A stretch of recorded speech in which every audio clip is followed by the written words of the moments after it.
Hi everyone, thank you for joining me on day 7 of the Papercraft Society Advent Calendar Reveal.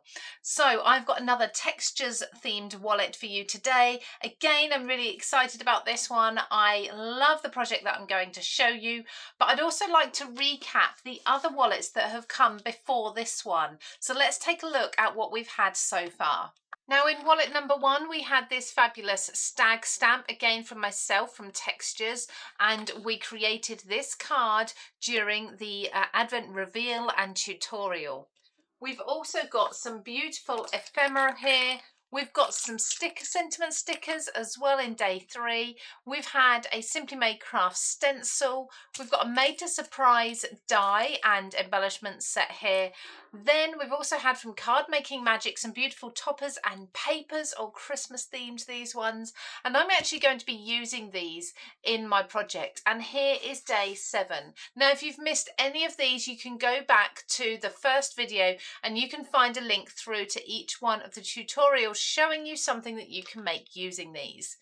But let's open day 7 now. Like I say, it is textures again, and this one is dies, and it's the word joyful and a star. Now, of course, you can just use the word joy. You could spell the word you as well. There's lots of other words you could spell if you wanted to, if you set your mind to it, but also you could incorporate these with other fonts, whether it be in the sticker form, for example. So we could have something like beautiful you. You know, you don't have to make it festive, which is why I really love these.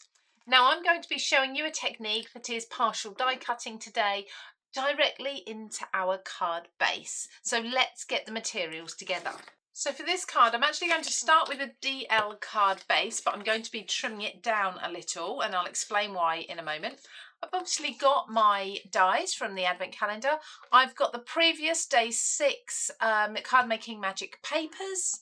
I've got some low tack tape, and I've got some gold mirror cards. So hopefully, again, all things that you've got in your stash. So the first thing I need to do is work out the height of my card. Now, I really love my Creative Craft Products scoreboard and envelope maker, so I know that I can make myself an envelope to fit this card a little bit later on. So I've taken a card base the size that I'd like it, and I've positioned 3 of the 6 letter dies along the edge here. Now I've missed out the 2nd, 4th and 6th letter, so I've just put the 1st, 3rd and 5th down, and I've left a space for the others. Now you may be thinking, well, actually that's not a big enough space for the letters, but I'm actually going to be kind of overlapping these. But all I want to do at the moment is just shape the edge of my card for now. So I'm going to open this up, and it's important to ensure that your card width, or rather your card's height, is no taller than the width of your cutting plate.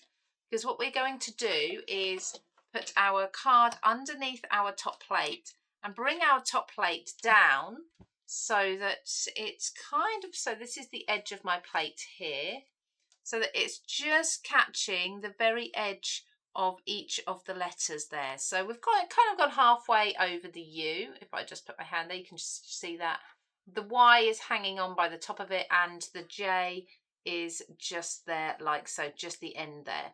So we're going to run this through our die cutting machine. Now by die cutting in this way, you do get a bit of a clunk at the other end because the pressure suddenly drops off the plate. So don't worry, you're not going to break your machine. See, like so. So I always just make sure I take that really slowly. Now feed this through your machine. This out. Now if you turn this over, what's happened is the J, the Y, the U, you've just cut the very edges of it. So what we're going to do is repeat that process. We're going to release these letters very gently because we've got that low tack tape on there.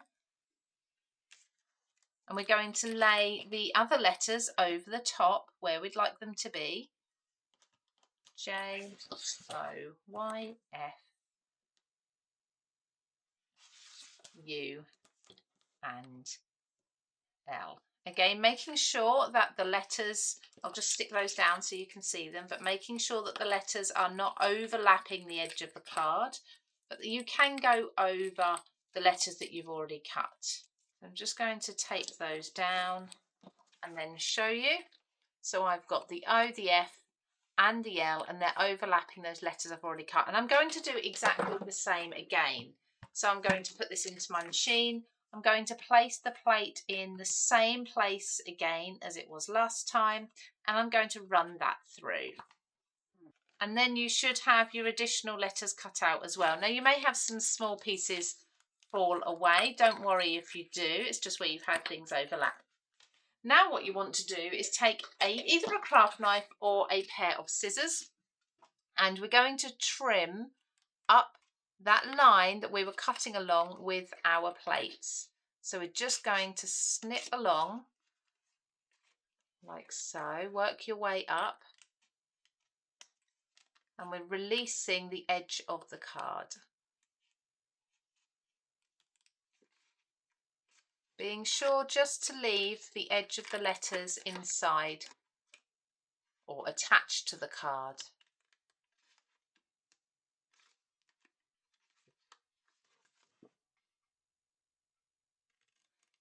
You could always take a pencil and a ruler and draw this on first if you find it easier.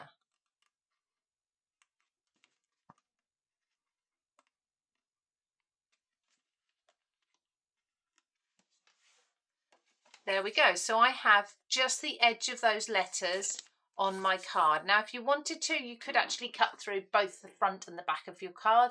I just find it easier to do one layer. Now what I'm going to do is I'm going to cut all 6 letters from the gold mirror card that I got ready at the beginning. Now I've decided I want to match this beautiful green pattern paper onto my card base, and as you can see, that is going to fit really nicely. Now my letters are going to overlap onto this green, but that won't be a problem at all. So I'm just going to mark this with a pencil and trim it down to fit first, and then glue it on. Open it up so you can see what I'm doing. Now I'm going to plan first of all which letters are going to be raised up, which ones are going to be over which ones. I mean, I really like that anyway. It's quite playful, but it's not really clear to see just yet. Now, I think the O is such a simple shape. I think that one can be down underneath. I'll probably do the same with the F. The F is, again, an easy shape. And the L, like so.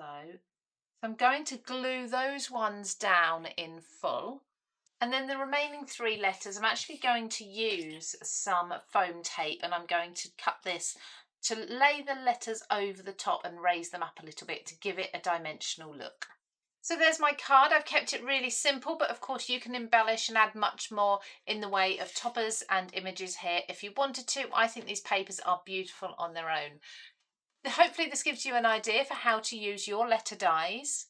And don't forget, of course, to be liking and commenting on the very first video, the introduction video on YouTube, because this is going to enter you into a £200 CraftStash voucher draw. That's going to be chosen on the 22nd of December. Check out all the details for that, because we have got Boxing Day sales coming up, which I'm sure would be amazing to spend that voucher in. Join me again in a few days for another one of my Advent Calendar Textures reveals, and don't forget to come back tomorrow for day 8.